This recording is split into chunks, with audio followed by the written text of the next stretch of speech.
Oscar award entertainment industry का दुनिया का सबसे प्रेस्टिजियस और सबसे फेमस अवार्ड है और ये जिसे मिलता है उसका नाम हमेशा के लिए हिस्ट्री में दर्ज हो जाता है।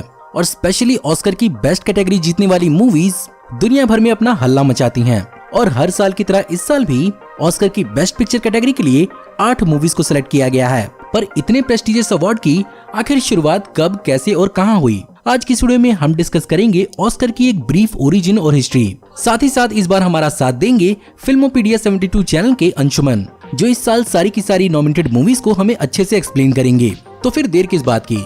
हे गाइस, मेरा नाम है पंकज सागर और आपका स्वागत है गेमों को हिंदी के एक बहुत ही स्पेशल वीडियो में। Now without wasting any more time, let's get started.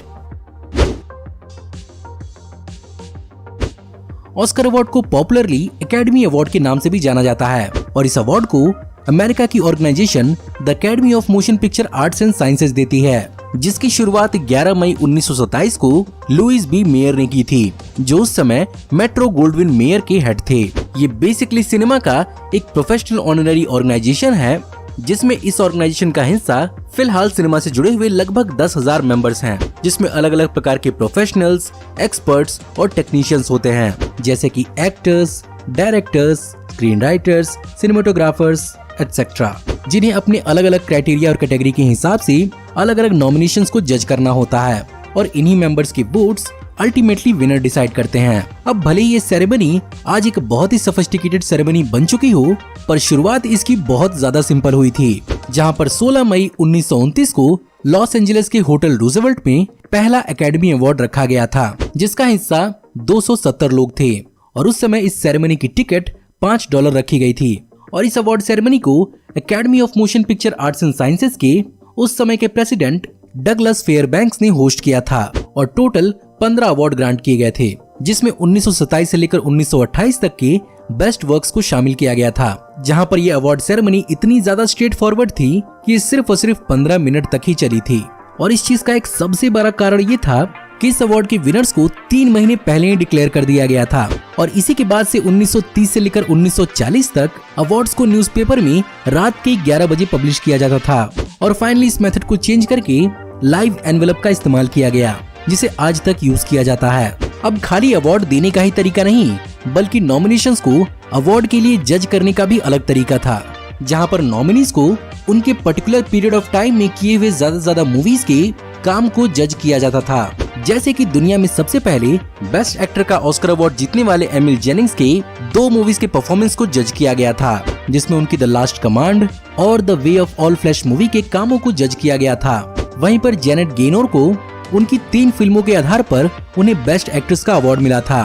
Finally चौथी सेरेमनी के बाद से ही इस चीज को बदलकर नॉमिनीज के सिंगल कामों को जज किया जाने लगा।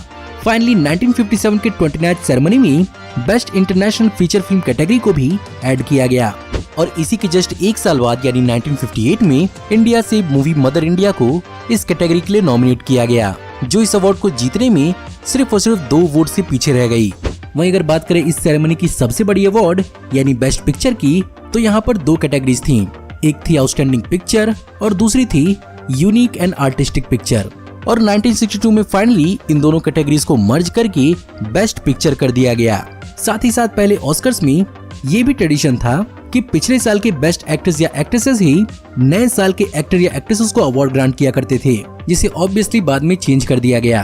अब अगर बात करें ऑस्कर के एक्चुअल अवार्ड की, तो इसका टेक्निकल नाम एकेडमी अवार्ड ऑफ मेरिट है, जिसे पॉपुलरली ऑस्कर स्टैच्यू भी कहा जाता है, जो 13 इंच लंबा और लगभग 4 किलोग्राम का होता है। इसे ब्रॉन्ज मेटल से बनाया जाता है, जिस पर 24 कैरेट गोल्ड की प्लेटिंग होती है, जिसे बेसिकली एक नाइट की तरह डिपिक्ट किया जाता है, जो एक क्रूसेडर स्वॉर्ड के साथ होता है, जो एक रील पर बेस होती है, जो एकेडमी अवार्ड के 5 मेन नॉमिनेशंस को डिनोट करती है, जो कि हैं एक्टर्स, राइटर्स, डायरेक्टर्स, प्रोड्यूसर्स और टेक्नीशियंस। और इस अवार्ड को 1939 से ऑस्कर बुलाया जाने लगा, लेकिन आज भी ये बात कंफर्म नहीं हो पाई है कि इसके नाम की आखिर ओरिजिन कहां से हुई है। जहां पर 1941 में एकेडमी के प्रेसिडेंट बेट डेविस ने इस बात को क्लेम किया था कि उन्होंने इसका नाम अपने पहले पति हर्मन ऑस्कर नेल्सन के नाम पर रखा था।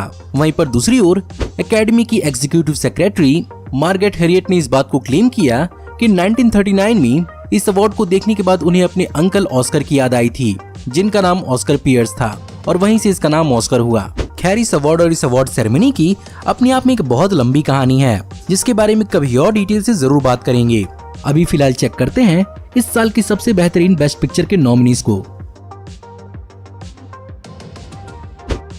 तो hello everyone, I am Anshuman from channel Filmopedia 72 और वीडियो के इस पार्ट में मैं आपको ऑस्कर नॉमिनेशंस 2021 के बारे में बताने वाला हूँ। तो 2021 के ऑस्कर्स में टोटल 8 मूवीज नॉमिनेट की गई हैं for the best picture category, और इस वीडियो में मैं इन 8 मूवीज के बारे में बात करूंगा। इसके अलावा कुछ और मूवीज जो नॉमिनेट नहीं हुई है बेस्ट पिक्चर कैटेगरी में पर डिफरेंट कैटेगरीज में उनको नॉमिनेट किया गया है, उनके बारे में भी छोटे में मैं इस वीडियो में बात करूंगा। पर before starting this part I would like to thank Pankaj from Gimoko Hindi for giving me a chance to collaborate with him and featuring me on his channel. This actually means a lot to me. Thanks a lot, Pankaj. So now let's talk about the Oscar nominations. तो Oscars में Best Picture category के लिए total 10 movies nominate हो सकती हैं। Oscars 2020 में parasite ने जीता था Oscar for the best picture. Parasite ने वर्ल्ड रिकॉर्ड भी बनाया था बेस्ट पिक्चर जीतने के बाद, क्योंकि ये एक पहली नॉन इंग्लिश मूवी थी जिसने ऑस्कर्स के अंदर बेस्ट पिक्चर की कैटेगरी में ऑस्कर जीता था। 2021 में टोटल 8 मूवीज नॉमिनेट हुई हैं, namely the father, trial of the Chicago 7, promising young woman, Mank, Nomadland, the sound of metal, Judas and the black Messiah and Minari. तो चलिए अब इन मूवीज के बारे में इंडिविजुअली डिटेल्स में बात करते हैं। तो चलिए सबसे पहले बात करते हैं दी फादर के बारे में। दी फादर 2020 की एक ड्रामा मूवी है जिसको लिखा और डायरेक्ट किया है फ्लोरियन ज़ीलर ने, और इस मूवी के लीड्स में हमें एंथनी हॉपकिंस और ओलिविया कॉलमैन देखने को मिली हैं। तो 2021 की एकेडमी अवार्ड्स में इस मूवी को टोटल 6 नॉमिनेशंस मिली हैं, including best picture, best actor for Anthony Hopkins and best supporting actress for Olivia Coleman. अगर इस मूवी के प्लॉट के बारे में बात करें तो इस मूवी में एंथनी हॉपकिंस एक बूढ़े इंसान का रोल प्ले करते हैं जिनको डायमेंशिया होता है। डायमेंशिया एक ऐसी बीमारी है जो कि मोस्टली बूढ़े लोगों को होती है, और इस बीमारी को होने के बाद बेसिकली आपकी याददाश्त जाने लगती है और आपकी ग्रिप फ्रॉम द रियलिटी हटने लगती है। ये एक काफी पेनफुल बीमारी है क्योंकि दुनिया भर में काफी सारे ओल्ड पीपल को होती है, और ये मूवी बेसिकली इसी चीज से डील करती है और एक काफी यूनिक तरीके से। इस मूवी में हमें एंथनी हॉपकिंस से पर्सपेक्टिव से, जिनको की डायमेंशिया है इस मूवी में, उनके पर्सपेक्टिव से पूरी मूवी दिखाई जाती है, जिसके कारण ये मूवी काफी यूनिक और काफी इंट्रिगिंग है। इस मूवी में ओलिविया कॉलमैन एंथनी हॉपकिंस के डॉटर को प्ले करती है, जो कि इस मूवी में एंथनी हॉपकिंस का देखभाल करती है। पर एंथनी हॉपकिंस को मूवी में ऐसा लगता है कि ओलिविया कॉलमैन का कैरेक्टर उनका फ्लैट उनसे लेना चाहता है, क्योंकि डायमेंशिया के कारण एंथनी हॉपकिंस का ग्रिप फ्रॉम द रियलिटी हटने लग रहा था। तो चलिए अब दूसरी मूवी के बारे में बात करते हैं। तो अब मैं बात करने वाला हूँ मिनारी के बारे में। मिनारी एक अमेरिकन कोरियन मूवी है जिसमें हम एक कोरियन फैमिली को फॉलो करते हैं जो कि अमेरिका में सेटल होने आए थे। तो मिनारी को लिखा और डायरेक्ट किया है ली आइजक चंग ने, और मिनारी इस मूवी को आप एक ऑटोबायोग्राफी समझ सकते हो ली आइजक चंग के लिए। तो मिनारी को भी 6 नॉमिनेशंस मिले हैं 93rd अकेडमी अवार्ड्स में, including best picture, best director, best actor, best supporting actress, best original screen play और बेस्ट ओरिजिनल स्कोर के लिए। तो अगर आपको कोरियन मूवीज देखना पसंद है तो आपको मिनारी ये मूवी काफी पसंद आने वाली है। मिनारी इस मूवी में हम एक कोरियन फैमिली को फॉलो करते हैं जो कि अमेरिका में सेटल होने की कोशिश कर रहा है, और ऐसा करने में उनके सामने बहुत सारी मुसीबतें आती हैं, और इन्हीं सारी चीजों के ऊपर बेसिकली ये मूवी बेस्ड है। मिनारी ये मूवी एक काफी क्वाइट और काफी सेटल मूवी है जो कि काफी स्लो पेस के साथ आगे बढ़ती है, पर इस मूवी को देखते हुए आप डेफिनेटली काफी हैप्पी होगे और इसके एंडिंग में आप काफी होपफुल भी होगे। मैं आपको हाईली रिकमेंड करूंगा मिनारी देखने को। आपको ये मूवी डिजिटली कहीं भी मिल जाएगी। तो चलिए अब अगले मूवी के बारे में बात करते हैं।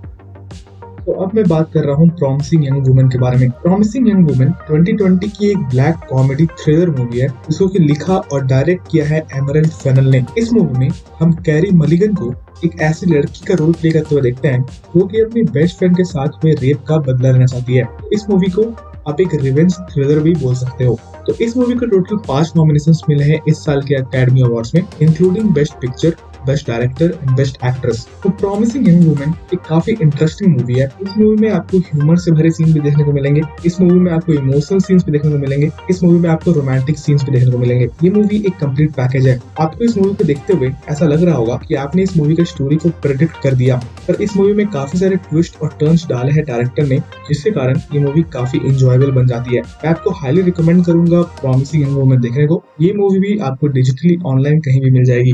तो चलिए अब बात करते हैं अगली मूवी के बारे में, यानी कि साउंड ऑफ मेटल के बारे में। साउंड ऑफ मेटल आपको Amazon प्राइम वीडियोस में देखने को मिल जाएगी, और इस मूवी के लीड में आपको रिज अहमद देखने को मिलेंगे। रिज अहमद इस मूवी में एक ड्रमर का रोल प्ले करते हैं क्योंकि अपनी हियरिंग पावर खो देता है और उसके बाद वो इस मुसीबत को कैसे हैंडल करते हैं उसी को इस मूवी में दिखाया गया है। साउंड ऑफ मेटल एक काफी ब्यूटीफुल मूवी है जिसमें रिज अहमद की एक्टिंग ने जान फूंक दी है। इस मूवी को भी टोटल 6 ऑस्कर नॉमिनेशंस मिले हैं, including best picture, best actor and best film editing. तो चलिए अब लिस्ट की दूसरी मूवी के बारे में बात करते हैं, यानी कि मैन के बारे में। तो मैन को डायरेक्ट किया है डेविड फिंचर ने, one of my favourite directors. अगर आपने फाइट क्लब, 7, गॉन गर्ल जैसी मूवीज देखी हैं तो आप भी मोस्ट प्रोबेबली फैन होंगे डेविड फिंचर के। तो मैन डेविड फिंचर की लेटेस्ट मूवी है जो कि नेटफ्लिक्स पे अवेलेबल है और इस मूवी को 2021 के ऑस्कर्स में सबसे ज्यादा यानी कि 10 नॉमिनेशंस मिले हैं, including best picture and best actor for Gary Oldman. ये मूवी सिटीजन केन पे बेस्ड है। सिटीजन केन 1941 की एक अमेरिकन मूवी है जिसको कि greatest movie of all time कहा जाता है और उस मूवी के जो राइटर्स थे यानी कि हरमन जे मैंक,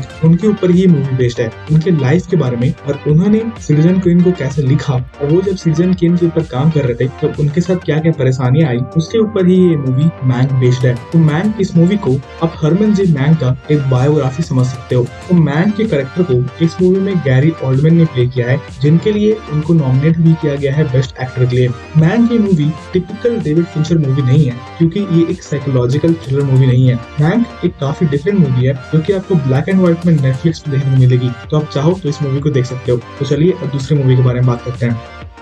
तो अब मैं साथ में 2 मूवीज के बारे में बात करने वाला हूँ। पहली ट्रायल ऑफ द शिकागो 7 और दूसरी Judas and the Black Messiah.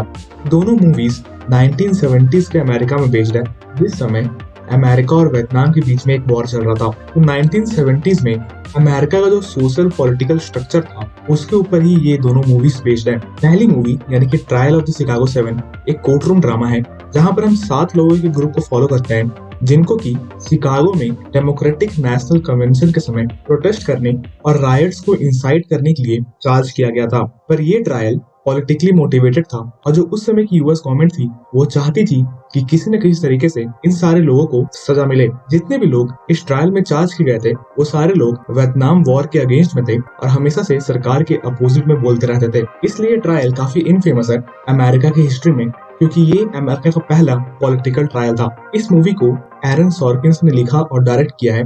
इस मूवी की कास्ट बहुत ही बेहतरीन है। आपको इस मूवी में Sacha Baron Cohen, Jeremy Strong, Michael Keaton, Eddie Redmayne और जोसेफ गॉर्डन लेविट जैसे एक्टर्स देखने को मिलेंगे। ये मूवी नेटफ्लिक्स पे अवेलेबल है और शायद इन 8 मूवीज में से सबसे इंजॉयबल मूवी मुझे यही लगी थी। इस मूवी को भी टोटल 6 अकेडमी अवार्ड्स नॉमिनेशन मिले हैं, including best picture, best supporting actor for Baron Cohen, best original screenplay and many more. इसके अलावा Judas and the Black Messiah भी 1970s के अमेरिका में बेस्ड है जहाँ पे सिविल राइट्स मूवमेंट अमेरिका में अपने चरम सीमा पे था। अमेरिका 1970s में वियतनाम के साथ वॉर में भी थी पर इंटरनली उसकी रेसिज्म की प्रॉब्लम और बढ़ती जा रही थी और इस मूवी में हमें ब्लैक पैंथर ग्रुप के बारे में बताया जाता है और इस मूवी को आप एक बायोग्राफी समझ सकते हो फ्रेड हैम्पटन के ऊपर जो कि चेयरमैन थे ब्लैक पैंथर पार्टी के। ब्लैक पैंथर पार्टी को आप एक रेवोल्यूशनरी पार्टी समझ सकते हो जो कि ब्लैक पीपल के राइट के लिए लड़ती थी अमेरिका में। तो इस मूवी में हमें दिखाया जाता है कि कैसे Fred Hampton Black Panther Party को लीड करते हैं और कैसे फ्रेड हैम्पटन का असैसिनेशन कर देती है US government with help of a FBI informant जो कि वो ब्लैक पैंथर के ग्रुप में डाल देते हैं एज अ जासूस। इस मूवी में फ्रेड हैम्पटन का रोल डैनियल कलुया ने प्ले किया है जिनको कि आप ब्लैक पैंथर मूवी से जानते होंगे। इसके अलावा जो FBI इन्फॉर्मेंट था यानी कि जो जासूस था ब्लैक पैंथर के पार्टी में, उनका रोल लिखित स्टैनफील्ड ने प्ले किया है। इन दोनों को ही बेस्ट सपोर्टिंग एक्टर्स के लिए नॉमिनेट किया गया है और ऐसा हो सकता है कि इन दोनों में से कोई एक बेस्ट सपोर्टिंग एक्टर इस साल जीत भी जाए। इस मूवी को भी टोटल 6 नॉमिनेशंस मिले हैं, including best picture, best supporting actors and many more. तो इस लिस्ट की लास्ट मूवी है नोमैडलैंड। नोमैडलैंड एक अमेरिकन ड्रामा मूवी है, written, produced and directed by Chloe Zhao. Chloe Zhao Marvel के लिए भी इटर्नल्स की मूवी को डायरेक्ट कर रही है। इसके अलावा इस मूवी के लीड में हमें फ्रांसिस मैकडॉर्मैंड देखने को मिल रही है। ये एक्ट्रेस एक काफी फेमस एक्ट्रेस है जिन्होंने पहले भी एकेडमी अवार्ड्स जीत रखा है। ऐसा हो सकता है इस साल आपको बेस्ट डायरेक्टर में क्लोई ज़ाओ और बेस्ट एक्ट्रेस के लिए फ्रांसिस मैकडॉर्मैंड ऑस्कर जीतते हुए दिख जाए। नोमैडलैंड में फ्रांसिस मैकडॉर्मेंट एक नोमैड का कैरेक्टर प्ले करती है, यानी कि एक ऐसे व्यक्ति का जिसके पास कोई घर नहीं है और वो अपने वैन में रहता है। नोमैडलैंड एक काफी सैड एंड सोबर मूवी है जिसको कि इस साल 6 नॉमिनेशंस मिले हैं एकेडमी अवार्ड्स में, including best picture, best director, best actress for McDormand. जैसा कि मैंने आपको बताया, इस मूवी में मैकडॉर्मेंट एक नोमैड के कैरेक्टर को दिखाती है। इस मूवी में मैकडॉर्मेंट जिस कैरेक्टर को प्ले करती है वो अमेरिका में आई ग्रेट डिप्रेशन के बाद अपना सब कुछ खो देती है और इसके बाद जब उनके हस्बैंड भी मर जाते हैं तब वो डिसाइड करती है कि वो अब एक नॉमैड की जिंदगी जिएगी, यानी कि वो अपने सारे बिलोंगिंग्स को बेच के अमेरिका में हर जगह ट्रैवल करेगी और जॉब्स को ढूंढेगी और बेसिक सर्वाइविंग स्किल्स को सीखेगी। ये मूवी बेसिकली इसी के ऊपर बेस्ड है। तो ये लास्ट मूवी थी मेरी लिस्ट पे कि आप अब मुझे कमेंट्स में बताओ कि आपने इनमें से कितनी मूवीज देखी है या फिर अब आप कितनी मूवीज देखना चाहते हो। तो ये तो बात हुआ बेस्ट पिक्चर नॉमिनेशंस का, पर ऑस्कर्स में सिर्फ बेस्ट पिक्चर नॉमिनेशंस नहीं होता है, बहुत सारे अदर कैटेगरीज होते हैं जिनके लिए अवार्ड्स मिलता है। जैसे कि बेस्ट एक्टर कैटेगरी में इस साल चैडविक बॉसमैन भी रेस में है अपनी मूवी मा रेनेस ब्लैक बॉटम के लिए। तो इस वीडियो के डिस्क्रिप्शन में आपको कंप्लीट लिस्ट ऑफ नॉमिनेशंस मिल जाएंगे इस साल के ऑस्कर्स के लिए, आप चाहो तो उन सबको जाके पढ़ सकते हो। इसके अलावा कुछ ऐसी मूवीज जो बेस्ट पिक्चर के लिए नॉमिनेट नहीं हुई है पर उनको काफी सारे अदर नॉमिनेशंस मिले हैं, मैं अब उनका नाम आपको बता देता हूँ। सबसे पहला है वन नाइट इन मियामी, इसके अलावा Ma Rainey's black bottom, pieces of women, Pixar की सोल जो कि हो सकता है इस साल बेस्ट एनिमेटेड मूवी जीत जाए, व्हाइट टाइगर, इसे बेस्ट एडेप्टेड स्क्रीन प्ले के लिए नॉमिनेट किया गया है। इसके अलावा मूवीज लाइक अनदर राउंड और बोराथ 2 को भी काफी सारे नॉमिनेशंस मिले हैं इस साल। आप फुल नॉमिनेशन लिस्ट को डिस्क्रिप्शन में जाकर पढ़ सकते हो। तो मेरे तरफ से इस वीडियो के लिए इतना ही। होपफुली आप सबको ये वीडियो पसंद आया होगा and thank you all for watching. तो गाइज ये थी आज की वीडियो ऑस्कर की ओरिजिन्स और 2021 के बेस्ट पिक्चर नॉमिनीज के एक्सप्लेनेशन के ऊपर। अगेन इस वीडियो में हमारा साथ करने के लिए यहाँ पर हम फिल्मोपीडिया 72 चैनल का शुक्रिया अदा करना चाहेंगे। एंड ऑफ कोर्स अगर आपको लेटेस्ट मूवीज और टीवी शोज के trailer breakdowns, explanation videos, reviews और न्यूज से रेगुलरली अपडेटेड रहना है तो एक बार इस चैनल को जरूर विजिट करिएगा। मैं आपको लिंक डिस्क्रिप्शन में प्रोवाइड कर दूंगा। End of course Oscar ceremony आने तक आपके पास 1 महीने तक का वक्त है और इस दौरान आप इस वीडियो में बताई हुई सारी की सारी मूवीज को चेकआउट जरूर कर सकते हैं। बाय द वे अगर आपको हमारी आज की कोलैब पसंद आई हो तो इस वीडियो को लाइक जरूर करिएगा, साथ ही साथ अपने सवाल या सजेशन हमें कमेंट में जरूर इंक्लूड करिएगा। हमारी ऐसी ही आने वाली ऑसम वीडियोस को देखते रहने के लिए हमारे चैनल को सब्सक्राइब करिए, बेल वाले आइकन को दबाइए और हमारी वीडियोस को बिना मिस किए एंजॉय करते रहिए। और अगर आप चाहें तो इस वीडियो की लिंक को अपने दोस्तों ग्रुप्स के बीच में जितना हो सके उतना शेयर करें। Thank you for watching, see you in the next video, till then take care, good bye.